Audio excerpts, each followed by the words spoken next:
Hello again, whiskey friends. Hey, thanks for joining again, everybody.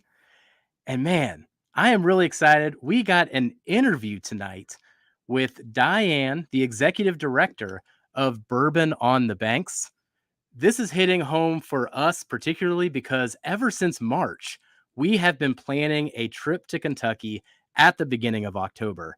And thanks to our executive producer, Todd, when he saw what week we were zeroing in on, he said we had to come to Bourbon on the Banks. And then ever since then, we have been hearing more and more people who are going to Frankfort the weekend of October 6th and 7th. And I think it's just going to be a great time. And I can't wait to learn more about what we're getting into. So thank you for joining me today, whiskey friends. Let's kick off the show.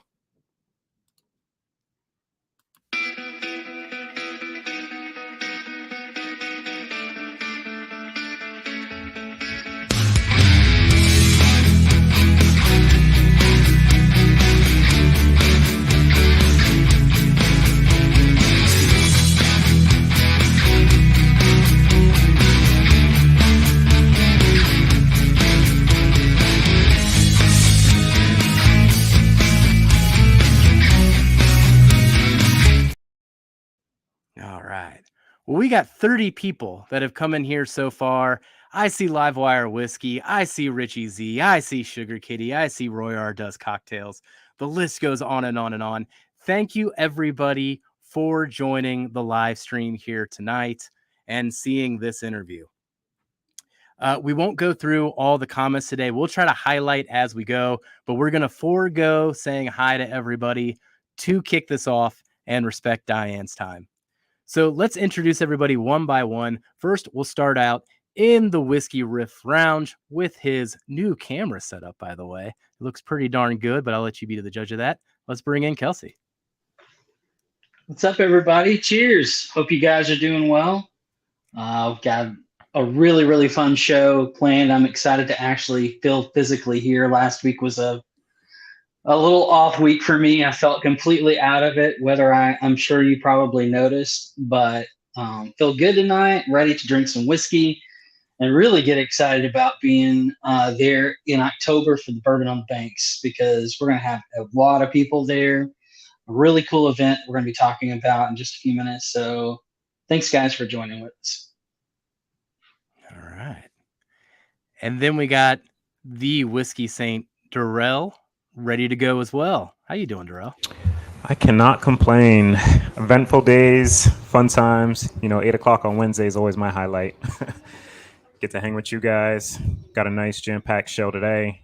It's getting me more anxious for Bourbon on the Banks. All the talk about it, I'm going to be like, oh, man. So I know it's up in the air at first, but, now it's like one step closer once hearing about this and, just seeing out. My bear got caught.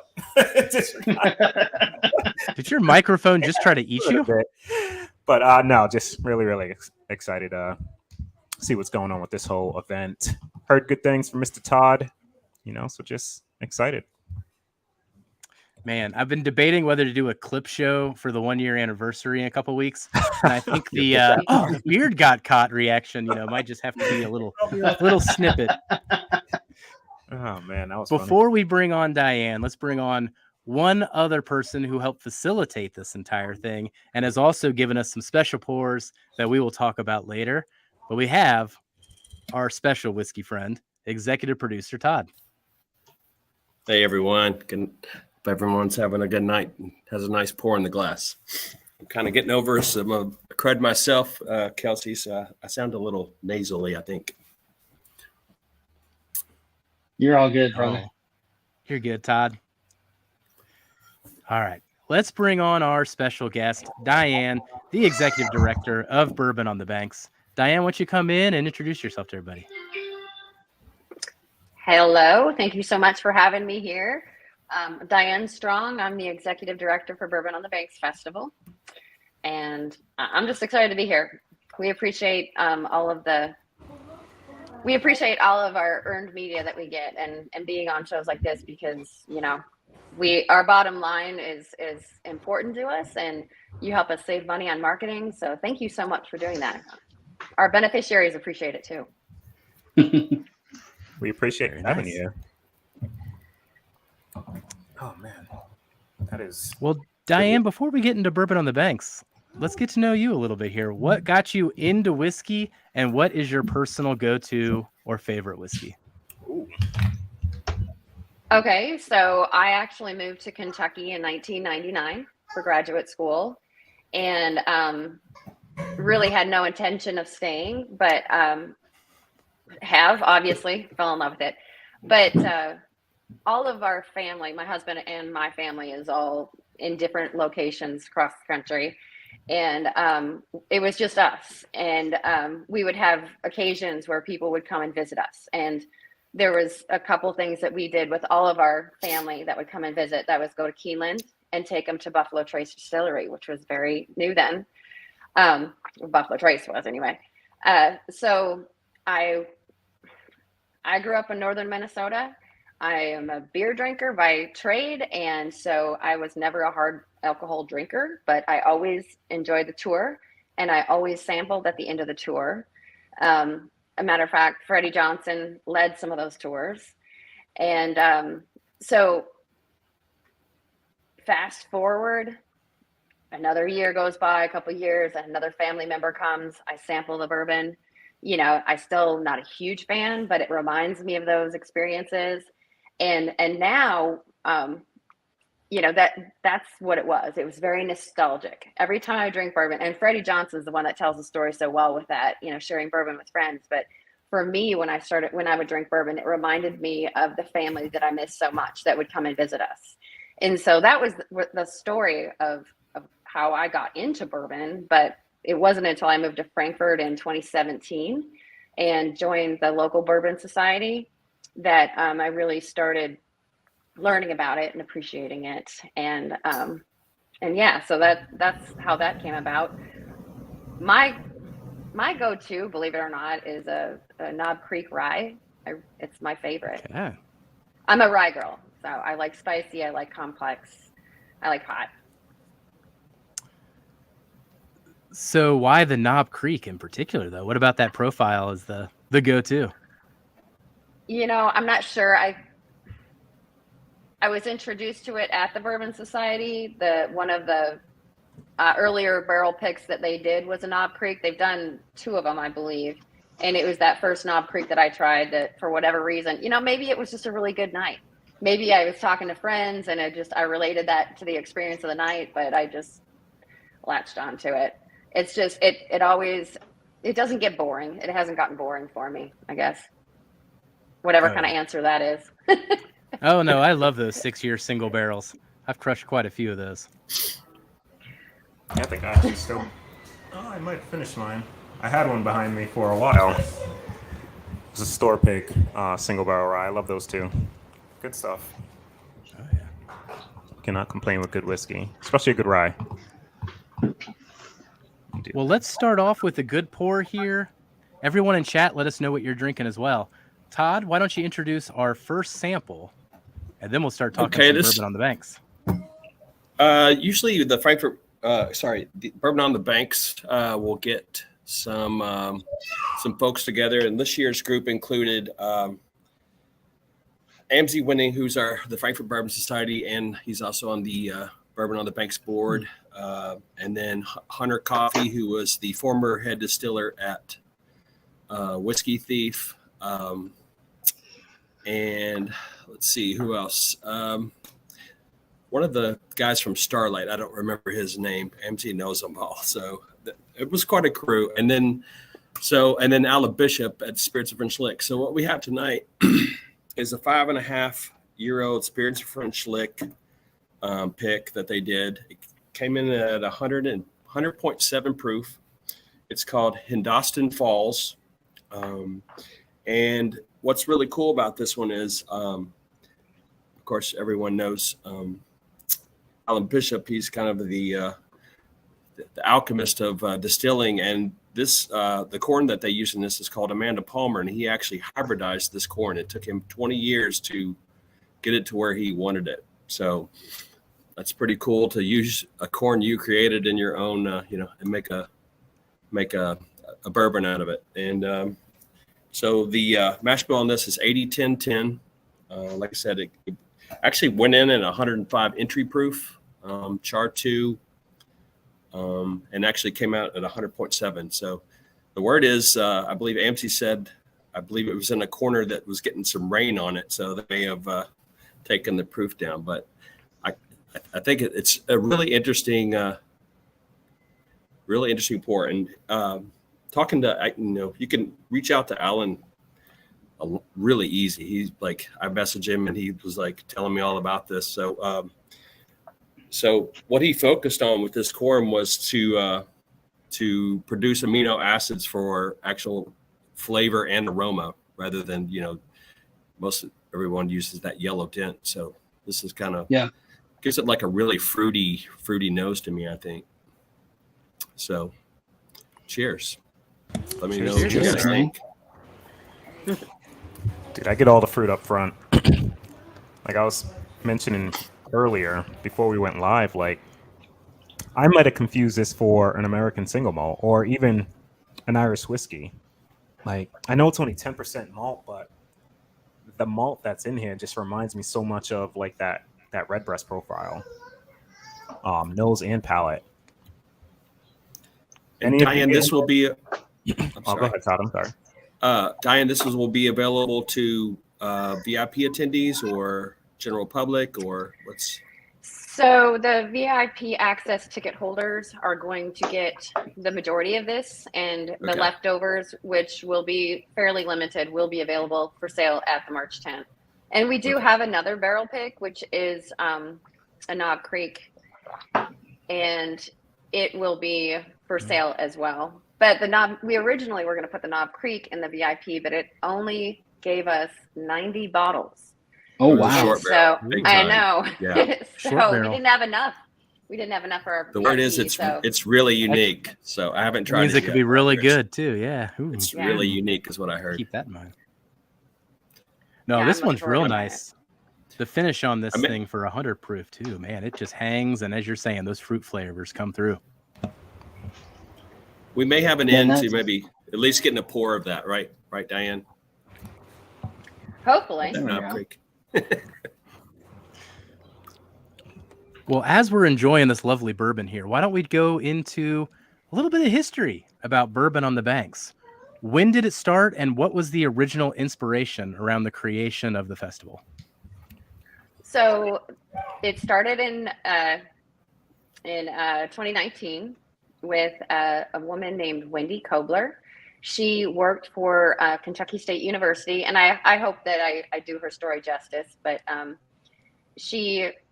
her job was to raise money for Kentucky State University.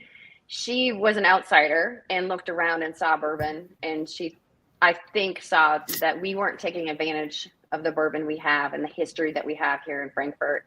It runs so deep, and she came up with this idea of the festival, and I was part of the event that year. I was only responsible for the free community event that takes place on Friday.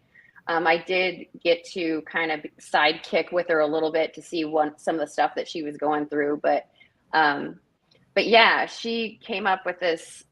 I think it was a 3 or 4 day event then too, and I get the impression that she looked all over the place at all of the different festivals, and she kind of tried to do everything that very first year. And it was a successful year. It's by any stretch of the imagination, it was a really excellent, successful year. She got offered what I got the impression was her dream job, and she took that position and literally left the day after the festival. So from that point, the festival kind of went into some, trying to figure out who's going to lead it and things like that. They did try out one person before asking me, and I came on in 2020. Of course, we had to cancel that year, but kind of got a dry run of it, got a little practice without having to actually put it on.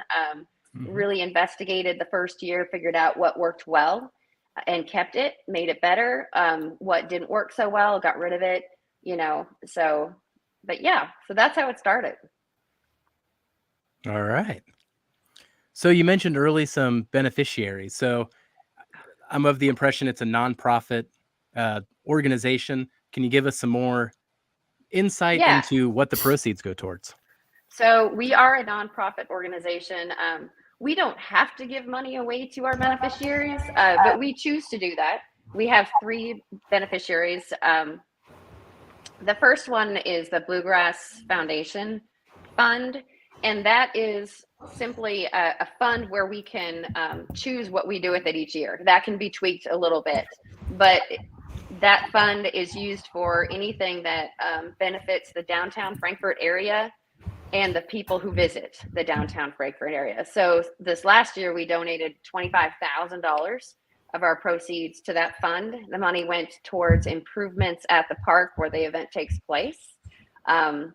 So that's benefiting everybody who attends the event, everybody who visits Frankfort. We got rid of a bunch of the invasive species that were destroying the trees that grow along the bank and hold the bank together.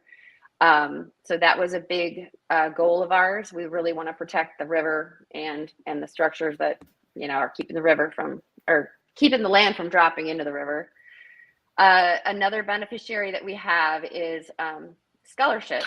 We put $15,000 towards scholarships that if you are going into the Kentucky State University distillation and fermentation program, you can apply for it.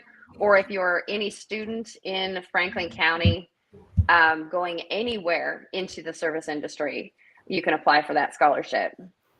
The final beneficiary is the White Oak Initiative, which, as you probably know, is dedicated to the preservation and the longevity of the white oak, which, of course, we need to make our virgin barrels, which is required for bourbon. So we feel pretty passionate about that. We're fully aware of the impact that bourbon can have. And so we want to make sure we've got lots of white oak out there. And the White Oak Initiative is really, you know, trying to make strides to make sure that happens. Nice. All right. Yeah, Yeah, that's so a total definitely of a cause we can 50,000 get last behind year. there. Yeah. So that was one of my next questions here. So last year's attendance was 50,000. No. Oh. Our Oh. donations, our donations were 50,000. Good Lord, no, that's more than Frankfort. That's why We'd the have to park move it needs to- the repairs. The football stadium by the banks. Yeah, I know. Yeah, right? yeah, What you wow. would need. Yeah, we're not in Cincinnati, honey. Well, how many people does this attract to Frankfort then for the whole week? Well, I mean, I can tell you what our attendance for the festival is, and it has grown every year. The first year it was 700, and then the following year it was 1,100. Last year it was just under 1,500. So as you can see there, it grows by about 400 a year. Our cap is 2,000. We actually expect to probably hit that this year based on ticket sales already compared to where we were last year. We're way ahead of the game. So I fully expect to cap out this year. Nice. Well, as I was saying earlier when we were backstage, you know, this has attracted us to the event because Todd recommended it to us and we planned a whole trip around it. But it does seem like more and more we've learned about more of our whiskey friends that are going there. We know it's going to be actually, our community is going to actually attract international participants with Chris and Lil coming from Australia, Vic coming from Nice. California, people coming from just all types of states, if I were to just rattle them all off. But I think there's going to be 20 or 30 of us just from this group. And I hope this inspires some more people to come down to Frankfort to see us all as well. Absolutely. You know, 55% of our attendees are from out of state. So Says a lot to the event. yeah, not just out of town, but out of state. Yeah. So, and I think we were 6 states short of having every state represented last year. I'll have to look at this year and see where we're at, but we've had several countries represented. So yeah. I'm probably checking off Rhode Island because I doubt anybody from here was there. Well, thank you. Awesome. Could check that off for you. It's like a bingo card. Yeah, I know, right? Well, what do you think makes this particular festival so unique? You know, I think we're special we're not trying to be another festival. We're trying to be Bourbon on the Banks, and we want to maintain our integrity of what we are. We're smaller. It's a more intimate, more one-on-one with the distillers. It's, you're not standing in line for an hour to get your sample. I feel like it's like a family reunion kind of thing. It's really great. I mean, you don't, I don't know. It's hard to explain. Might one say it's a whiskey friend thing? Yeah, I mean, you walk down into the event and everybody's smiling. The distillers are smiling. The representatives there are smiling. The volunteers are having a good time. It's just really special. And I don't know. I mean, that's what I think is unique about our event. And we're not going to increase the cap. We're not going to let more people than make sense into this event, because it won't be the same. At the end of the day, being a nonprofit, we don't have to make the people, we don't need to make anybody happy with how much money we bring in. I just need to make sure my attendees are happy, my distilleries are happy, and my volunteers are happy, and the sponsors. At the end of the day, that's what matters, not the money. I agree with that. Well-timed question here from Ben Drammond, but he's interested to know what distillers are going to be there, since you mentioned some of your distillers and some of your partners. How many? He says, how many? Mm-hmm. So the last I checked, and mixed in with the distilleries, there's a handful of breweries and wineries as well. The total number of all of them is in the mid 70s. So I think the actual number of distilleries is at the high 60s right now. We just, we had 2 last minute not able to come, and I replaced them with 4 more. So it's hard to keep up. I really have to cut everything off right now though, because we're creating the maps and everything. So Friday's the dead deal right there. And some of those distilleries will be the not NDPs. So obviously Bill Straub before Gate will be there. I know the Pursuit United guys will be there. Oh yeah. Yeah, we've got the big guys and the little guys, the craft guys. Yeah. Some it's of a nice mix of craft. Well, I'm always looking forward to some 4 Gates, as you can see. They slowly take up this entire shelf behind me, really testing the pressure of my IKEA furniture. I was looking at it, you're getting a little worried. If you go to the website, we keep a pretty up-to-date list of all of the distilleries and everything attending on the event page. So all of our events are listed on a key on the front, and you just click on that for more details, and they're all listed. Thanks, Richie Z. Richie Z dropping the link. Perfect timing, buddy, as always. Impeccable timing. And then I did put a link in the description of the video as well, anybody, if you're interested in looking at that later or watching the replay. Yeah, we've got all kinds of events going on, and they're all listed there. So dig deep. Mm-hmm. Well, Todd has been pushing me all week to not say that it's only on the weekend, that there are events all week. So I will open up the floor to describe what's happening. Gosh, starting it starts on Thursday, I believe. Yeah, so new this year, we're having a kickoff at Whiskey Thief Distillery. They are the sponsor of our Friday night event. They're donating a barrel pick experience for that event. And so we thought it'd be great for them to have a kickoff party for us. And they are, normally they charge for their tours and things, and they're going to do it for free. And I think they're scheduled, that's from, let's see here. It's either 5 to 9 or 6 to 9. And they'll have the tours on the hour. There's going to be live music. There's going to be a food truck out there. Their bar is going to be open. The fire pit's going to be rolling. And what else did he say? MC likes to bring up that they just won double gold at San Francisco for one of their single barrels too. Most of their stuff is sitting at 5, 6, 7 years old. So it's kind of an excellent rye. Nice little hidden gem of Frankfort. Truth be told, it is.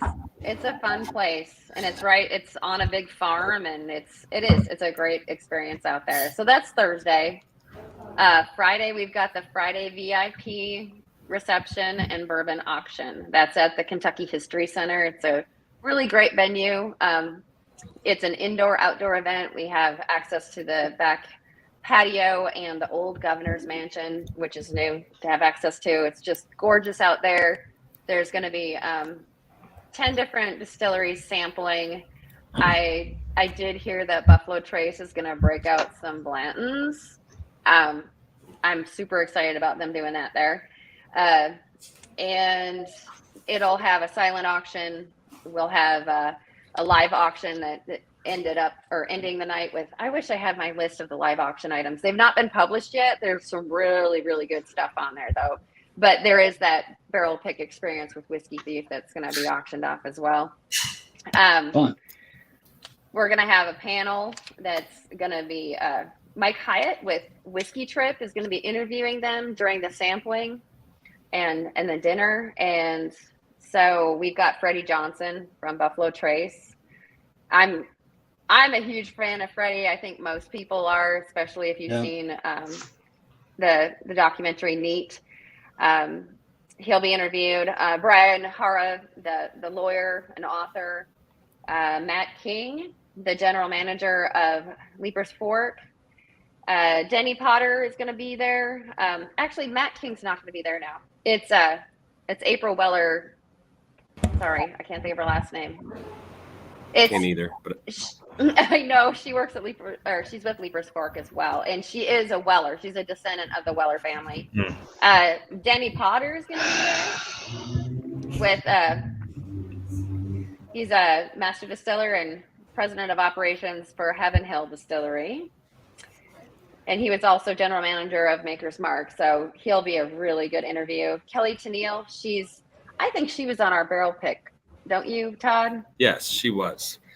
Yeah. She works out at Whiskey Thief.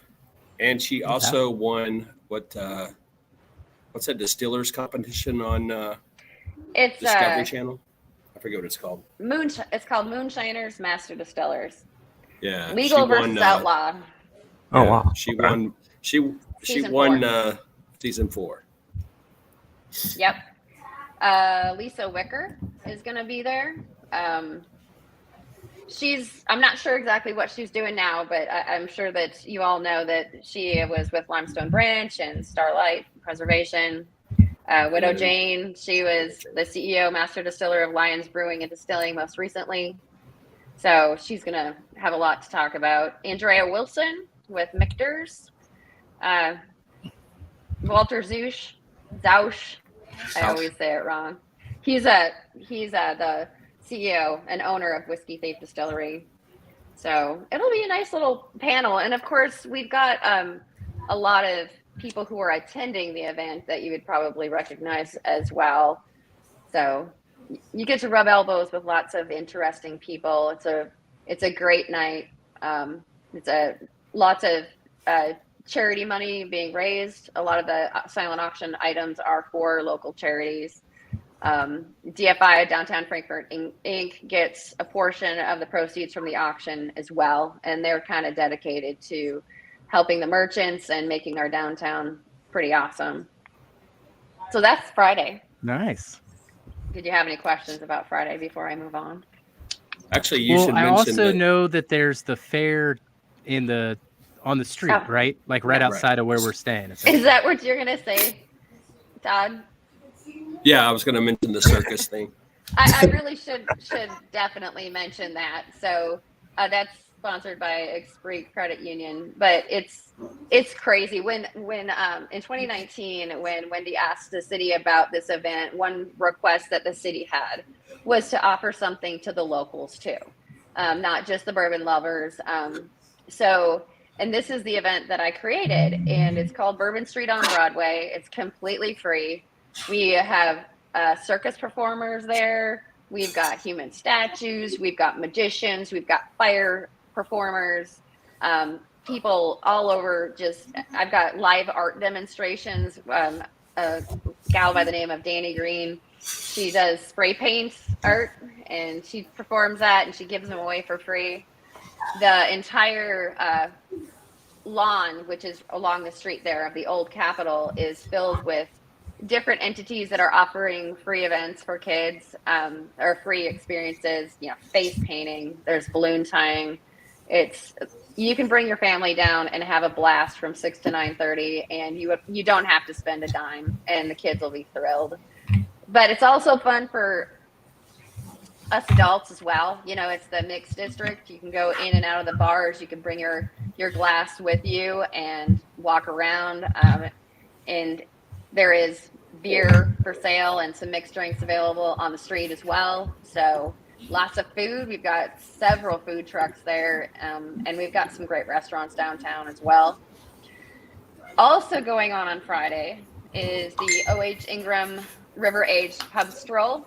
So we've got restaurants and bars that are participating in that. They're all making a special drink made with river aged whiskey. And you go there, you get a selfie, tag us, and you'll have a chance to win tickets to the event next year just for participating. So, and you don't have to hit them all, but of course, go in there and tag it so that we know that you're participating. I think that's Friday. Friday's a big night. It seems so much going on. Man, we haven't even gotten to the main event yet. I know. Right. And I don't know if you guys are bringing your families with you, but if you are, definitely, especially your guys' location, you'll see a lot of it. You'll be able to see the fire performers outside your window where you're staying. So that'll be kind of cool. But Saturday's the big day. It's a ticketed event. We've already sold out our VIP access tickets and the early access. We've got general admission left, which starts at 2:00. Early access, they get in an hour earlier. They basically kind of have first dibs on the bottles that are for sale. Like I said, we've got over 60 distilleries. We have several breweries and wineries. There's even some canned cocktail samples that'll be there, a few different things. We give you your tasting glass. We discourage plastic. That was one of the biggest changes that I made when we started this, is telling distilleries to leave the plastic at home and giving a glass to our attendees so that they can take a memento home, but also help avoid the thousands of plastic sample glasses that were left over in 2019. Our garbages were overflowing, and so that's not happening anymore. We literally have just some recycling bins out there now, so it's great. Nice. And so you get access. We are not doing tickets this year. In the past, we've given 16 tickets, which is usually way more than people need. But you are welcome to sample. Pace yourself. Obviously, we discourage anyone from getting too much. Obviously, we've been very fortunate. Everybody's pretty responsible in the past. And so we're trusting that no tickets, you'll be okay. We've never had anybody complain about not having enough tickets. But it was this kind of this is the first year we've gone without tickets. We've played with it. My only concern is that someone is going to come down and try to start on one end and make it to the other end and sample all of them, which I think is a bad idea. Because for one, you're going to miss out on a whole bunch of them because you're not going to make it. The tickets at least make you think about, who do I really want to sample first? And But anyway, there's it's like going around the world at Epcot. Don't try that. Yeah, but so your ticket gets you all those samples, and our designated drivers, they have a wristband that's checkered, and so they're not allowed to sample, but we do have some special non-alcoholic offerings for them this year.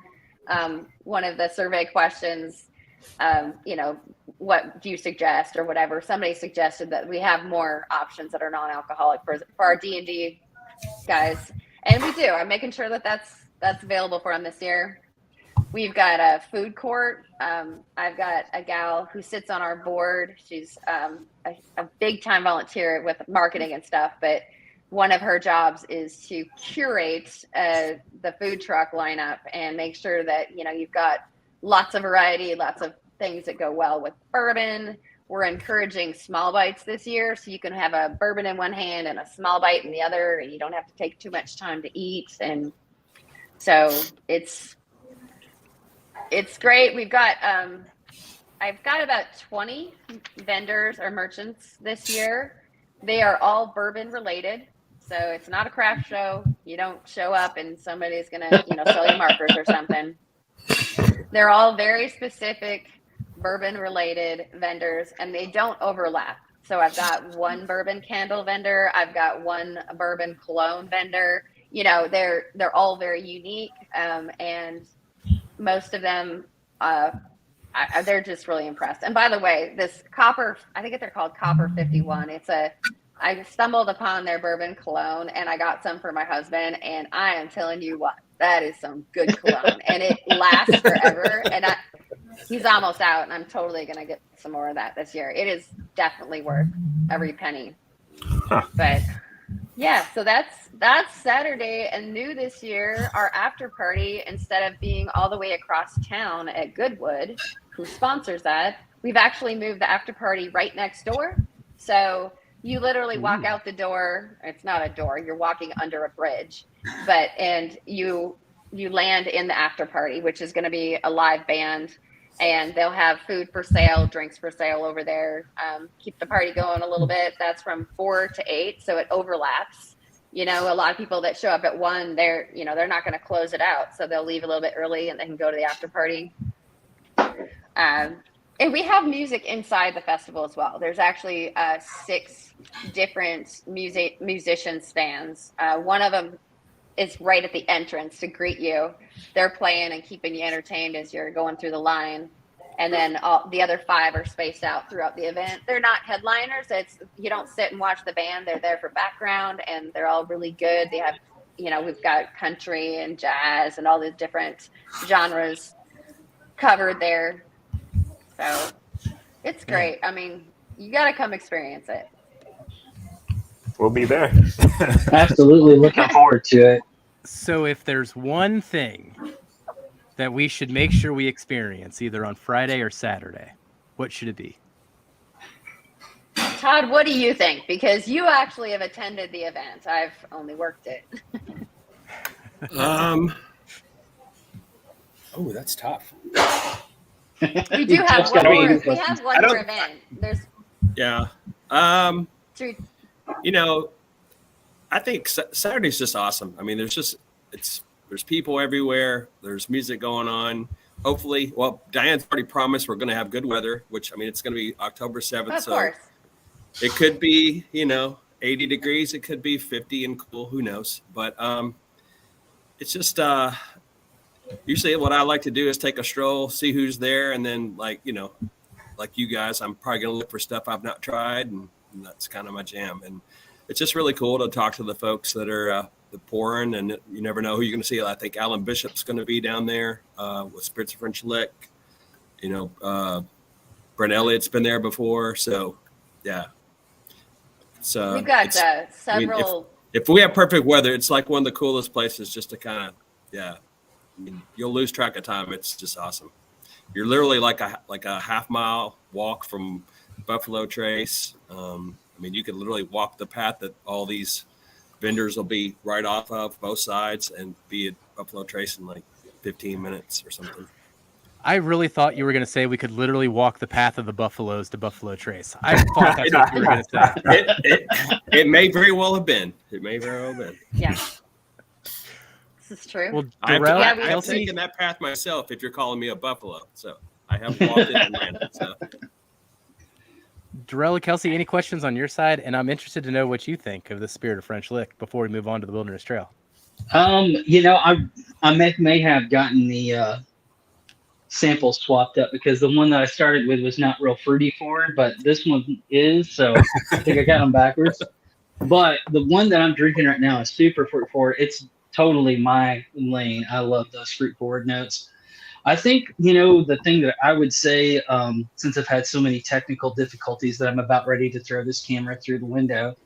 But I would like to know, because I didn't hear everything, obviously, but if there are going to be any type of more craft that are smaller craft distilleries that are going to be there and who they were. I didn't hear all of the distilleries that were going to be there.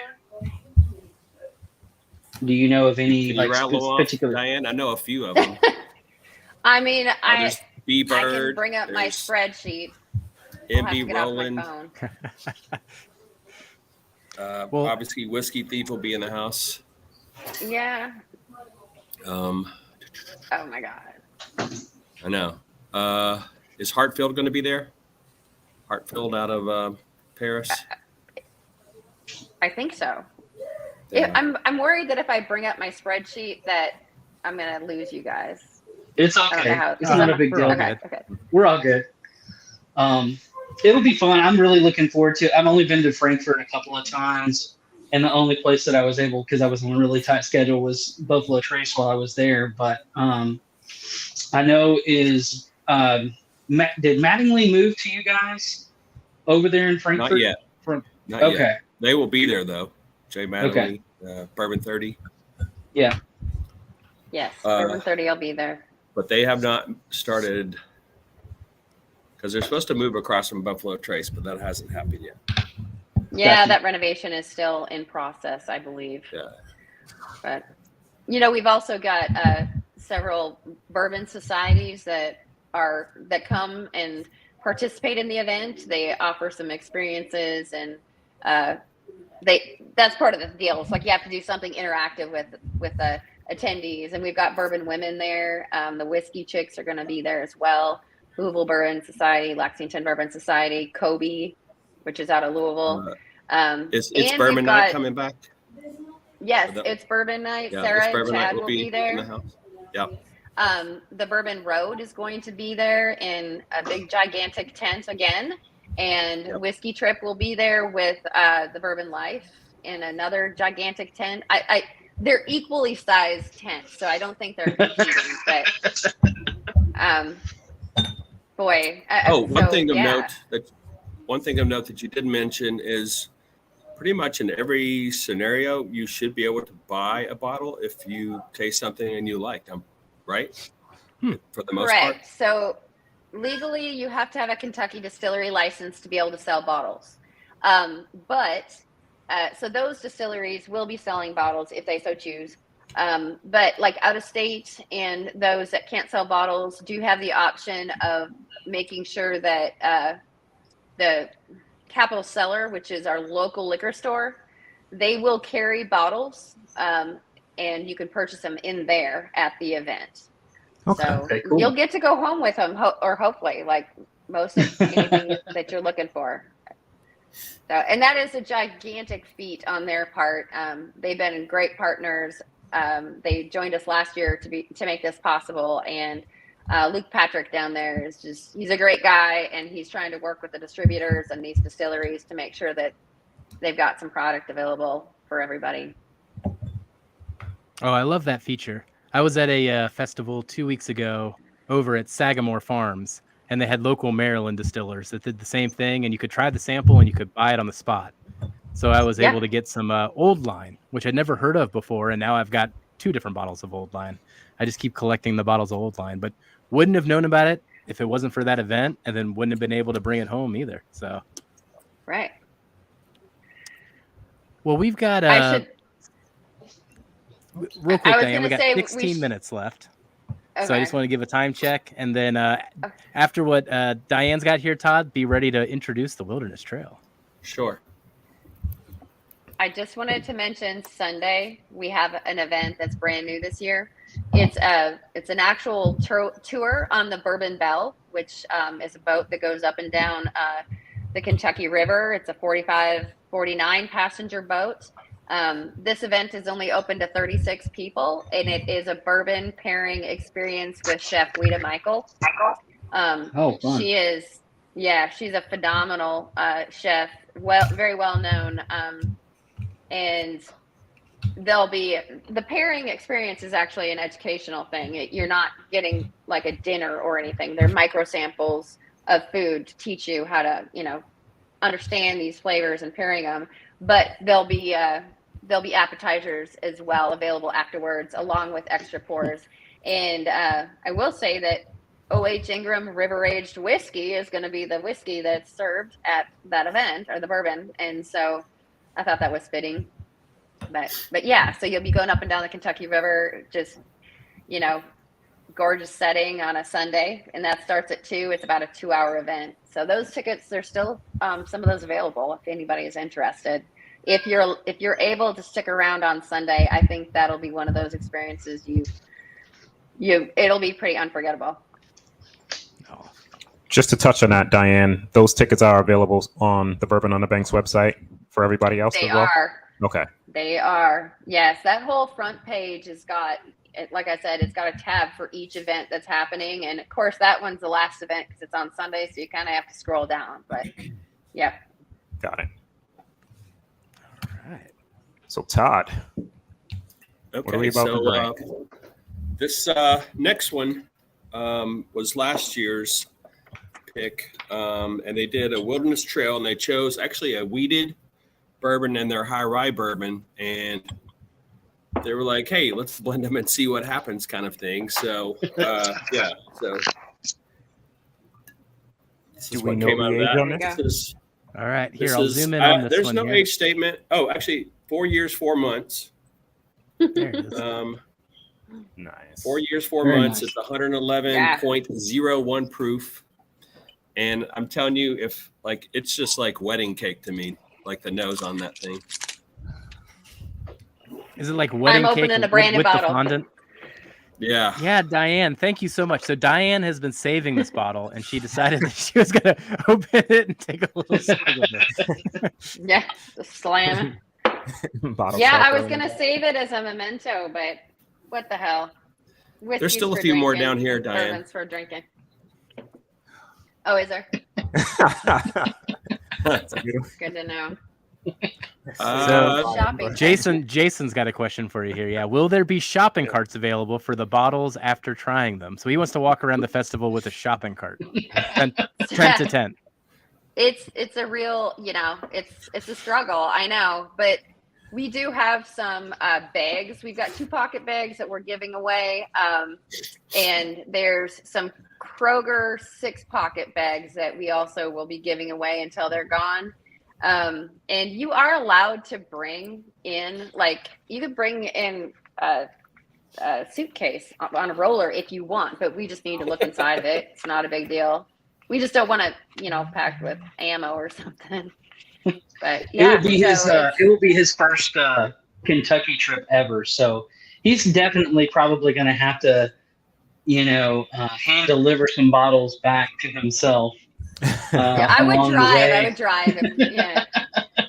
Wow. Yeah, it'll be fun. I get it. We actually thought about having like a check-in, like a coat check, but you could check in your bottles. But I think the liability on that was just too overwhelming. If somebody picked up the wrong bottle. So, Yeah. you could probably leave and take a load to the car and come back if you really need to. Plus, if you stick around to closing, we've got golf carts. We'd probably give you a ride over there. I don't know. When we booked where we're staying, Todd told us we could crawl there. So yeah. Well, we It's do not have cheap. golf carts that are going to be running all over downtown. They'll give you a ride there. You just tip them. That's Happy Trails that's doing that. So you can get Nice. around fairly easily. Plus, we've got, and this is on the website as well. It's really important if you guys don't, if you're staying at a hotel that's out by the interstate and you don't want to have to drive, which you shouldn't, you can book with them in advance, or you can call them on the spot and they'll come pick you up and take you over there. Her prices are very reasonable. We don't have reliable Lyft and Uber. So we don't want people to think that, they can get an Uber there. That's pretty easy, but getting an Uber home is not always easy. We need people to know that Happy Trails will get you back, and they'll get you back safely and reasonably. So that information is on the website. It'll also be on our map that we hand out. So we've got you covered. We want to take care of you and get you home safe. Definitely want everybody to be responsible with that, because that's the worst thing that could possibly happen is somebody have an accident and hurt themselves or somebody else. So definitely want everybody to be responsible. I don't want that on my conscience. No, definitely not. Oh man. I also think And we these are probably good, have isn't it? Yeah, the, both of these Frankfort have just Bourbon been Society really good. building So this open is a at some 4 point grain. too. Yeah, You that is a mentioned 4 that, grain. Todd. Yeah, it is a 4 grain. Well, since it's weeded Todd rye. Todd introduced us to a lot. I don't know if he told you, but a lot of craft whiskeys that just really opened our minds and palates about what craft whiskey is doing. I know Wilderness Trail is now larger, being bought by a conglomerate, but love Dr. Pat and what his team has been doing. But I know that there's some other ones out there that will continue to do great whiskey, but people really don't know much about. So that's really important for us just to kind of continue to expand our palates and mind, especially with an event where everybody that we're going, a big group like us can experience together. That's the cool part about it as well, is that we have that continued experience together. So. Well, and every distillery, whether they're craft or whatever, they have their own story. They have something special that they do. And I have yet to find one that's doing the exact same thing as another one, and the people have different stories about how they came to it. And that's what I love about this event. You can find out, hear that story. It all makes sense then. Absolutely. Diane, do you want to let what folks know what the general admission ticket is for Saturday? Yeah, the general admission is $65. And the ones you missed out on, it doesn't matter. I'm just kidding. That's about it's only $60 per distillery that's there, or table that's there. Yeah, so awesome. Yeah, I think it's a good value, and we've not raised the price of our tickets since 2019. We have offered more expensive tickets, but we've kept that general admission ticket at 65, and we just opened up the Twilight tickets, which it's for access from 4 until 6, so it's just 2 hours, starting at 4. But those are now available, and those are only $45. Okay. So we really, we're trying not to leave anybody out, and we try to offer those to the locals, especially, because that way they can get a little taste of it without having to experience the whole thing. And are all of the VIP tickets gone, or are there still some available on the website? So the Friday VIP, there are tickets available. Yes, that event sold out last year. So I suggest people go and get those tickets now rather than wait. Of course, the Saturday VIP access, those are gone a long time ago. Those are those people get to have a barrel pick, some swag, access to a catered tent, and early access. But like I said, those are gone. I'm really that was new this year too, and I'm excited that that it was well received, and hopefully people will enjoy it. I think that was a great value. That was $175, and I'm working on getting a Blanton's pour in that tent as well. So no promises though. That's all right. It's gonna be plenty of whiskey. And obviously, Yeah. I mean, Diane's also great about getting feedback. I think the whole Bourbon on the Banks board is. So you guys as attendees, we once you experience it, she's always wanting to know what worked, what didn't work, and 100%. I send out surveys, and I ask the attendees, the distilleries, the community. I want feedback. I want to know, if something could be better, let me know. If something went wrong, I want to know. Let's make it better next year. The goal is to always get better. And I think this is one of those things where Frankfort's trying to do something that keeps folks, rather than coming and doing a tour at Buffalo Trace and then going to Louisville or Lexington, to stay right here, because we've got there's a bourbon hotel in the works. There's a new dusty bar here called House of Commons. There's a couple other little cool, just a lot of things going on. And obviously you guys are well aware there's a lot of VRBOs around here, and some really cool ones, and very bourbon themed. So hopefully, this all pans out because, I mean, I've been here all my life. I love this town. I love the history. I have a lot of bourbon history. So I appreciate you guys coming down, and I appreciate you guys taking the time to talk to Diane about this. We're stoked about this trip, man. It's going to be a lot of fun, and really looking forward to experiencing this, but also just the camaraderie of everybody. Whenever you go to a bourbon event, people you don't know, getting to meet people you don't know, and then becoming fast friends and connecting, and it just expands your bourbon family essentially. So that's a lot of fun. That's cool. Yeah, I can say the same. Like literally 3.5 years ago, I didn't know anybody. I didn't even know you guys. And you look how far we came and how close we are now. Like it's nuts. It's such a great group of people. I met these guys. They invited me to a Bardstown tour, so that's how we hit it off. And now I just come on here and annoy him every once in a while. Diane, if you have those comment cards that are lying around by chance, if one of them's filled out and all it says is "More Todd" on it, wasn't for me. It wasn't for me. But if you have any comment cards lying around, I might fill one out. More Todd from nice. Jeff. It's a good idea. Maybe I'll do that. Comment card. I'm gonna do that. I think that's a good idea. You could do a QR code. If you do that, you will have one in it that says "More Todd." Just one. That'll be two. I'll put two myself in. For me. There you go. But the QR I'll probably be code hanging at the. Probably work. Yeah. Tell you what, though, this pour does remind me a bit of my wedding cake. I know you put that in my head. I know. I did it. I got the cake. I got the fondant on the finish there. There's even a little bit a raspberry cream. I feel like. I like it a lot. I mean, it's sweet and delicious. That's very, very good. I would never have guessed 5-year-old whiskey on that. It drinks a little bit older to me on that one. Yeah. 4.4 right on this. Yeah, 4. 4 Yeah, years only old. 4. Yeah, this is pretty nuts. At a 111 too, I think it drinks above that proof, which I like. Or it could be the higher rye content that you said on the second barrel of it, or the second portion. The finish is a little bit longer on this one. Yeah. Wilderness Trail kept a few of these in house and sold them, but I'm pretty sure those are probably long gone too. That's really good. That wasn't in the flight you gave. That wasn't in our craft flight, right? No, because he didn't do wilderness on that one. He doesn't consider them craft anymore.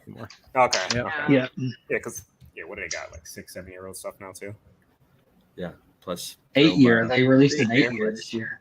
Yeah. Wow. Okay. 8-year we did. There's no true definition of craft anyway. There is. Yeah, I know. exactly. It was my definition of craft. Yeah. And actually, we're going to do a rye one soon, hopefully. A rye barrel battle. Nice. Tell you what, between the two, I think I would pick the Spirit of French Lick. Oh, I think I like. I like that one quite a bit. I like the wilderness. I'll pick both of them a little bit. No, they're both great. We'll definitely make sure you guys get a pour of this short barrel Knob Creek somehow. Mm-hmm. Ooh, appreciate that. Bottles. Sure. Yeah, because when I was yield, right? 150 typically or so with knob. Knob's 200 typically. Man. 200, yeah. I was going to say about 200, yeah. So I think this. Well, yeah. And you got to taste it after. Which one do you like, Diane? Which one do you like more? What's more your profile between the two? I appreciate them both. I don't think I could pick one over the other. They're different. I mean, to me, they're complete opposites. Mm. The French Lick is a lot sweeter. It's warm in the mouth. It doesn't have a lot of spice at all. It's just soft, warm, like caramel corn. But being a person who prefers ryes, I do like the spiciness of the Wilderness Trail. But yeah, I mean, I think they're both really nice. Definitely. I like how spirits of French Lick always tend to get the grain note without being sharp or grainy. and that's the best way I can try to describe it, because there's a lot of people that can get grain into the into the whiskey pretty easy, but they balance it really well with getting the grain note, but not getting the sharpness or the youngness, I guess, is what I associate it with on their stuff. So it's really, really cool that they can do that. Oh, so good. Oh, those are both pretty delicious. I can't get the Irish whiskey or American single malt out of my head like that. It's something about it. Like in a blind, this would trick me. Yeah, Darn. I wouldn't think it's absolutely. Should have saved it. No, I'm glad you didn't. It's really, really good. Like Diane. Just kidding. It's JT Mellick. No, I'm kidding. It's Rice whiskey. That would be hilarious. That would have been hilarious. No, I didn't do it. Oh man. Well, we still got 41 people in here hanging out. Everybody, thank you Nice. so much for joining tonight. Todd, thank you so much for sharing these samples with us. These were delicious. You're welcome. My pleasure as always. And Diane, thank you for spending the time with us here and giving us a preview of what to expect in just a short month's time. I can't believe it's only a month away. It's kind of crazy to think about. Literally. Yes. You know? It's right around the corner. Thank you again for having us. You know, I need to give a shout out to the Frankfort Bourbon Society. I usually with these interviews, we talk a lot about them because Amzi and Renee are usually with me. But they have been very important to Bourbon on the Banks Festival. They're huge supporters. And, you know, a lot of the members are volunteers, and some of our board members share that board as well. So I failed to mention them when I listed the bourbon societies that were joining us. So huge shout out to them. They're phenomenal. And I'm sure you'll meet several of them if you've not met them all when you come.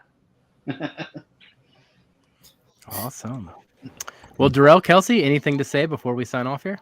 Just thank you again to Todd and you, Diane. We're very, very excited to come up and actually meet you in 3D very soon and just hang out with everybody that's involved with this event, because this will be my first time doing it. And I think Darrell's first time. I don't know, Jeff, you've never gone before, right? This will be my first as well. We'll have a lot of people on the first time. So we'll be able to give you some fresh eyes and provide some feedback with what we experienced, and looking forward to that. So thank you again for spending the time with us, Diane. Yeah, to basically touch on it. Thank you both. But I knew this was what it was going to do to me. All the talk about it gets me a little bit more antsy. Like, I wish it wasn't a month, but I know once that month happens and we're there, I'm going to be wishing that I was back because it's going to end so soon. But yeah, it's just getting me a little bit more anxious to be there. You know, I get to see these guys again. Like, it's always a good time among friends. You know, when you're on a trip and you get to share some new whiskey, meet new people, you know, put more faces to names throughout the community. And I can't get enough of them. You know, my wife would probably say the opposite, but no, it's just great times amongst great people, and I'm looking forward to it. Awesome. Well, Diane, Todd, any last things to say to the crowd before we sign off? Go ahead, Diane. Bourbononthebanks.org. All the information, bourbononthebanks.org. Yeah, just all right. Perfect. Follow us on social media. It's just Bourbon on the Banks. And we put lots of updates. Today we released our new t-shirt design. So you'll stay in the know if you follow us on social media. Yeah. Here you go. There it is right there. Represent. We came prepared. Yeah, it's a great design too. So yeah, thanks again. Nice. All right. Yeah, thanks to everyone out there listening and sitting in on this. I mean, it's not the typical Hello Whiskey Again thing, but I appreciate these guys doing this. If you can't make it this year, it's going to be it's every year. So maybe next year, maybe 2025. Just maybe make a big trip around it like these guys are going to do. So looking forward to see you guys soon for real. Like, yeah. Been a minute. If it keeps growing at the same pace, 50,000 people by 2075. No, 2,000. Well, everybody that's still here, head over to Jason at the Mash and Drum. Tell him we sent you. and we'll catch you on the next Whiskey Wednesday. Goodbye, everybody. See. Cheers, man. Jeff, just be friends with me. But you have these whiskey friends, and you say hello again. Oh, Jeffrey, you should just be friends with me. But you have these whiskey friends, and you say hello again. Oh, Jeffrey, you should just be friends with me. But you have these whiskey friends, and you